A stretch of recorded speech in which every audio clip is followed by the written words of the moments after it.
एक समय की बात है, एक सुंदर राज्य था जिसे मथुरा कहते थे।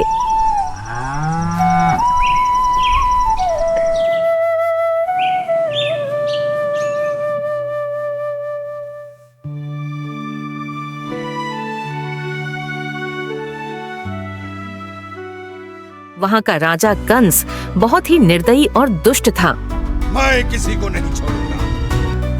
उसकी ताकत से हर कोई डरता था, क्योंकि वो अपने लोगों के साथ बुरा व्यवहार करता था। लेकिन कंस जितना शक्तिशाली था, उससे भी ज्यादा उसे एक बात का डर था। जानना चाहते हो क्या? उसे डर था कि कोई उसकी सिंहासन छीन लेगा। कंस की एक प्यारी बहन थी जिसका नाम देवकी था। देवकी बहुत दयालु थी। एक दिन देवकी की शादी एक वीर और नेक व्यक्ति वसुदेव से हुई। पूरे राज्य में खुशी का माहौल था और भव्य उत्सव मनाया गया। यहाँ तक कि कंस भी उत्सव में शामिल हुआ बहुत अच्छी।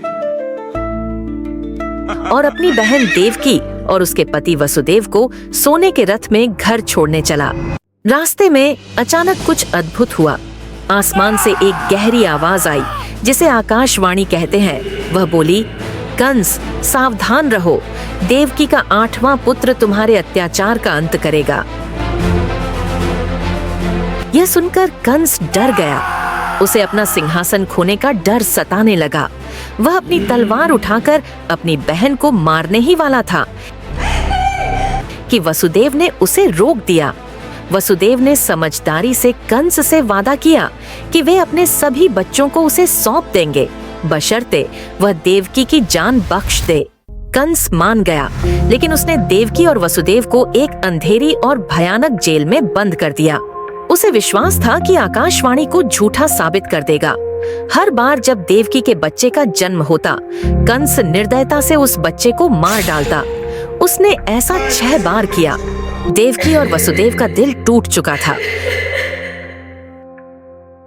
लेकिन उन्हें उम्मीद थी कि कोई चमत्कार होगा।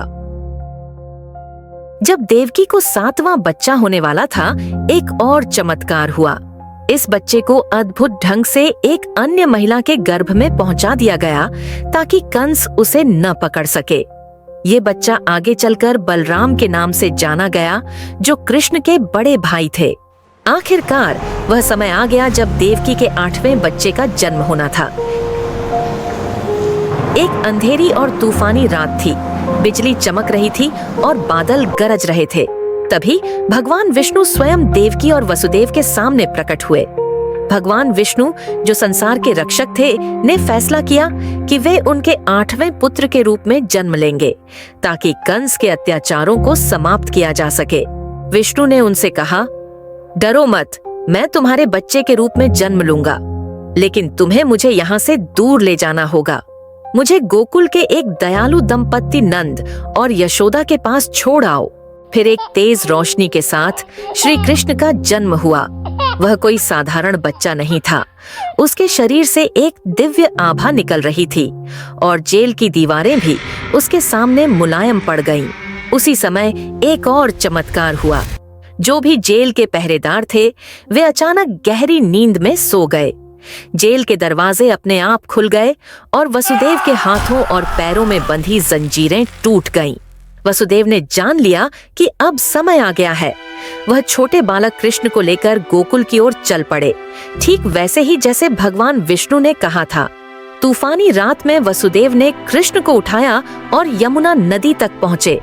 नदी पानी से भरी हुई थी, लेकिन जैसे ही वसुदेव ने उसमें कदम रखा, नदी 2 हिस्सों में बंट गई और वसुदेव सुरक्षित रूप से पार कर गए।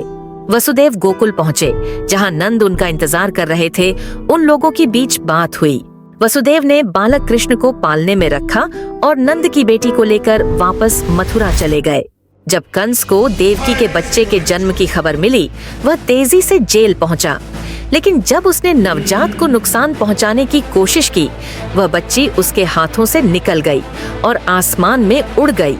वहां जाकर वह देवी दुर्गा के रूप में बदल गई और बोली, मूर्ख कंस, जो तुम्हारा अंत करेगा वह बच्चा अब सुरक्षित है, बहुत दूर। यह कहकर देवी दुर्गा गायब हो गईं। कंस चौंक गया और गुस्से से भर गया, लेकिन वह कुछ नहीं कर सकता था।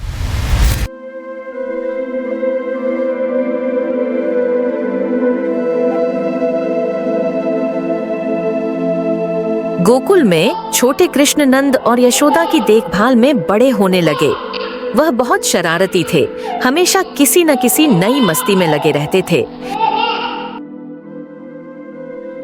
अगर आपको यह वीडियो पसंद आया हो तो हमारे चैनल को सब्सक्राइब जरूर करें। हम महाभारत की पूरी कथा लेकर आएंगे ताकि हमारी नई पीढ़ी हमारी संस्कृति और महान कथाओं को समझ सके।